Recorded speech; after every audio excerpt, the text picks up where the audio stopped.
السلام علیکم ورحمۃ اللہ وبرکاتہ۔ میرے محترم دوستو، کہ آپ جانتے ہیں کہ دن اور رات میں 12 رکعت ایسی ہیں کہ جو شخص ان کو پڑھے گا اللہ تعالیٰ جل شانہ نے اس کے لیے جنت میں ایک گھر کی ضمانت دی ہے۔ اللہ کے رسول صلی اللہ علیہ وسلم نے فرمایا، من صلی فی یوم و لیلۃ 12 رکعۃ بنی لہ بیت فی الجنہ۔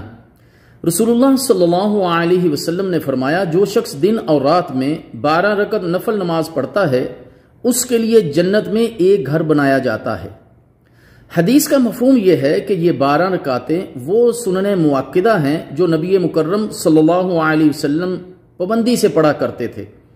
فجر کے فرضوں سے پہلے 2، ظہر کے فرضوں سے پہلے 4 اور بعد میں 2، اور مغرب کے فرضوں کے بعد 2 اور عشاء کے فرضوں کے بعد 2 رکعتیں۔ یہ ٹوٹل 12 رکعتیں بنتی ہیں جن کو سنت مؤکدہ کہا جاتا ہے۔ میرے محترم دوستو، جو مسلمان ان 12 رکعتوں کا اہتمام کرتا ہے اللہ تعالیٰ جل شانہ نے اس کے لیے جنت میں ایک گھر کی ضمانت دی ہے۔